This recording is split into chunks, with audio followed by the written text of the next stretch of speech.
అక్కడ పేలుడికి సంబంధించే ప్లానెట్స్, చెడు ప్లానెట్స్, క్రూరమైన ప్లానెట్స్ ఒకే హౌస్‌లో కలుస్తూ ఉన్నాయి. కలుస్తూ ఉన్నప్పుడు అక్కడ ఉన్నటువంటి ఉచ్చ స్థితిలో ఉన్నటువంటి శుక్రాచార్యుడు రెట్రాగ్రేట్ అయిపోయి రాహుతో కలిసి రివర్స్‌లో ట్రావెల్ చేస్తూ ఉన్నారు. అప్పుడు ఏమవుతుందనంటే రాక్షసుల గురువైనటువంటి శుక్రాచార్యుడు రాక్షసుల పక్షాన వెళ్ళిపోవడం వలన అక్కడ ప్రపంచ యావత్తు ఏవో పేలుళ్ళైతే సంభవించబోతూ ఉన్నాయి. ఎక్కువగా జరిగే అవకాశం అయితే ఉంది. ఎందుకంటే క్రూర గ్రహాలు కలుస్తూ ఉన్నాయి. అది కూడా బృహనంద నాడీ సిద్ధాంతం ప్రకారం కోణంలో ఏదైనా గ్రహం ఉంటే అది కూడా యాక్టివేషన్‌లో ఉంటుంది అన్నటువంటి నియమాలు ఉన్నాయి కదా! ఆ నియమాల్ని గనక పట్టుకుంటే దానికి తోడు కుజుడు కూడా తోడవుతూ ఉన్నాడు.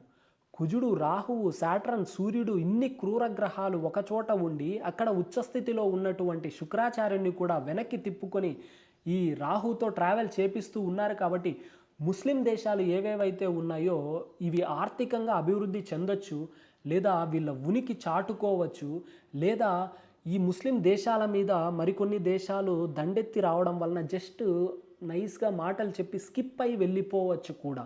ఎందుకంటే రాహువు మీనరాశి నుంచి కుంభరాశిలోకి ప్రయాణం చేయబోతూ ఉన్నారు కాబట్టి అంటే కొన్ని దేశాల మీద అయితే ఖచ్చితంగా ఎఫెక్ట్ అయితే చూపించబోతూ ఉంది.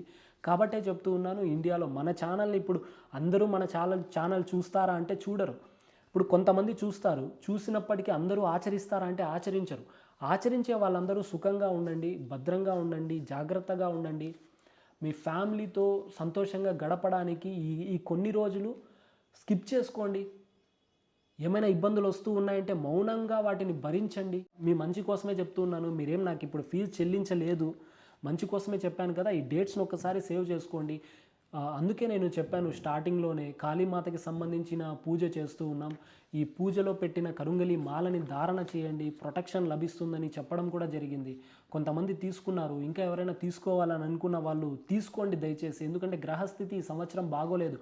ఆ మహమ్మారి వచ్చినప్పుడు కూడా ఎన్ని అష్ట కష్టాలు అనుభవించారో ప్రతి మనిషి మీరు కళ్ళారా చూశారు. మళ్ళీ అలాంటి గ్రహస్థితే ఏర్పడబోతూ ఉంది. ఇప్పుడు కూడా ఎందుకు ఇబ్బంది పడతారు? ఆ ఇబ్బంది పడకూడదని చెప్పేసే ఆ పూజ అనేది చేయడం జరిగింది. గ్రహస్థితిని అంచనా వేసుకొని ఎక్కడైతే చెడు జరుగుతోందో అప్పుడు ఏ విధంగా మనం ప్రొటెక్ట్ చేయబడాలో దానికోసం ఏం ప్రక్రియలు అవలంబించాలో వాటిని చేసుకుంటూ ముందుకు వెళ్ళాలి. కాబట్టి మీరు ఆలోచించండి, ఆచరించండి, మౌనం వహించండి, జాగ్రత్తగా ఉండండి, సుఖంగా ఉండండి, సంతోషంగా ఉండండి. మీ టైం వచ్చినప్పుడు కాలర్ ఎగరేయండి. ఇంట్లో వాళ్ళు ఎవరైనా మీనలగ్నం, మీనరాశి వాళ్ళు ఉంటే కనుక జాగ్రత్తలు చెప్పండి. అలాగే కన్యా లగ్నం, కన్యా రాశి వాళ్ళకి కూడా జాగ్రత్తలు చెప్పండి. వైవాహిక జీవితంలో సమస్యలు అనేవి రాబోతున్నాయి, చూడబోతూ ఉన్నారు. అలాగే ప్రపంచ యావత్తు కూడా ఏవో కొన్ని సంఘటనలు అయితే జరగబోతూ ఉన్నాయి. అవి మంచి జరుగుతాయంటే ఖచ్చితంగా అన్ని రివర్స్‌లో నడుస్తూ ఉన్నాయి కాబట్టి ప్లానెట్స్ అన్నీ కూడా చెడు జరగడానికి ఛాన్స్ ఉంది. పేలుళ్ళు సంభవించడానికి ఛాన్స్ ఉంది.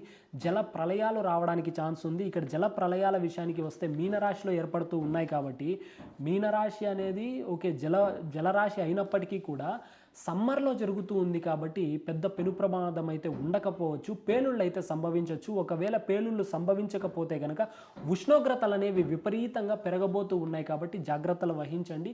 ఇంట్లో సేఫ్‌గా ఉండండి ఈ సమయం మొత్తం.